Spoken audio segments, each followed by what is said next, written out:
Hello folks, it's me again, only this time upright and more red. We have here some Tenfold Dungeon from Gale Force 9.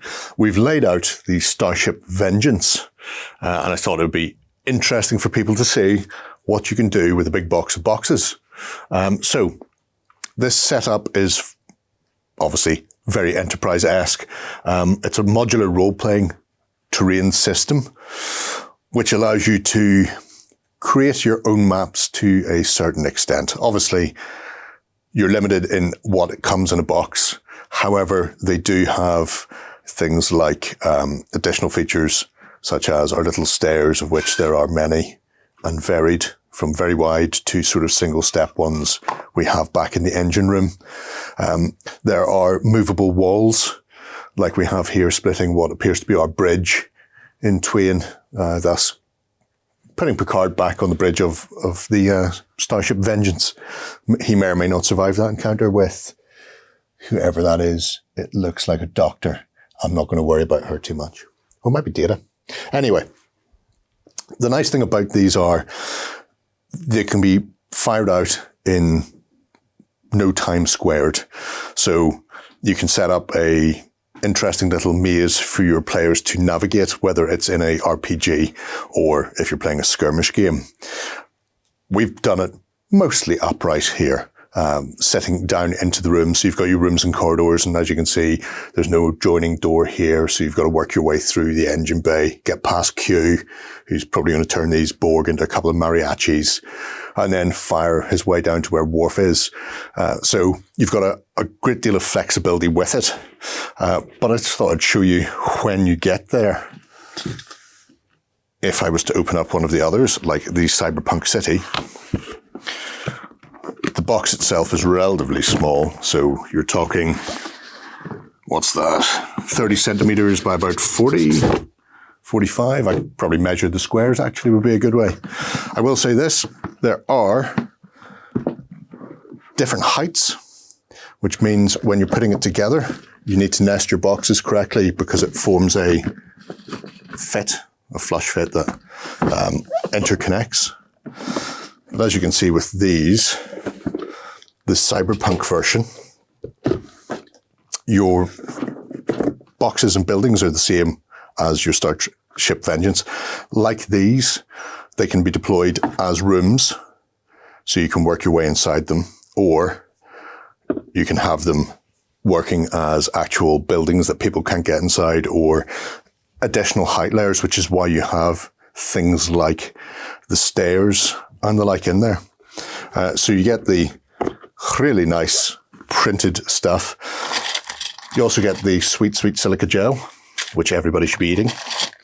You get your door clips, and these are, if I pop one of these off, a double-sided affair that holds the box to make your corridors and doors together.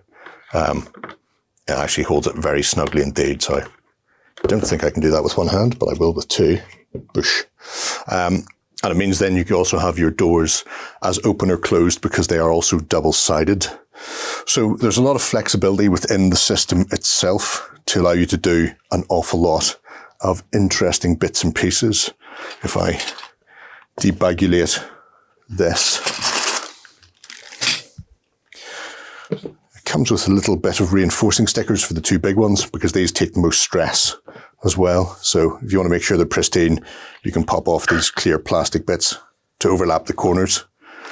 But within there, and this is similar for all of these, you'll get a sheet of doors.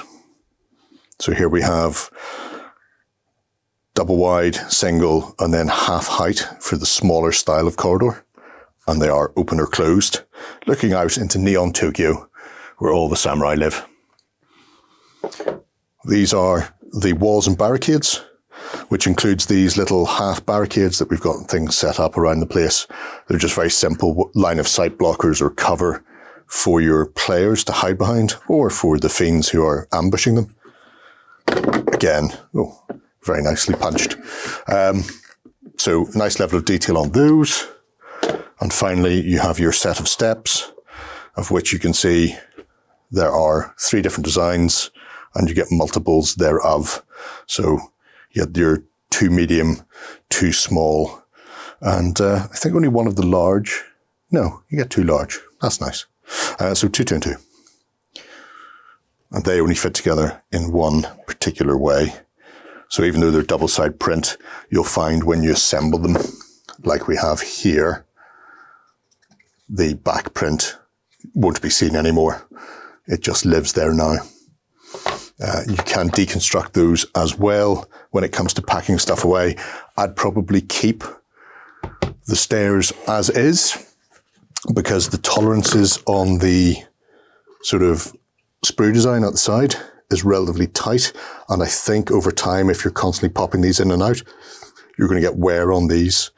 If you do want to do that, I would suggest running a bit of glue on these when they are disassembled, just to make that cardboard a bit more solid. But that's the whole kit and caboodle. Like I say, you can make a myriad of things, whether it's big low-level dance panels that you can play on, or whether you actually turn that into some sort of massive disco, or, as we have here, the Starship Vengeance. There are 4 sci-fi, Daedalus, Smuggler's Den, Vengeance, and Cyberpunk City. But there's also 4 fantasy versions. So you can go from the sewers to a temple, to a castle, or even just run around a town. So it doesn't matter what style of gameplay you're after. If you're looking for some really quick, easily stored terrain for things like Star Wars Legion, or if you want to do a bit of Star Trek away missions, the world is your oyster with the Tenfold Dungeon. So there we go, folks. Let's go back over to the Weekender.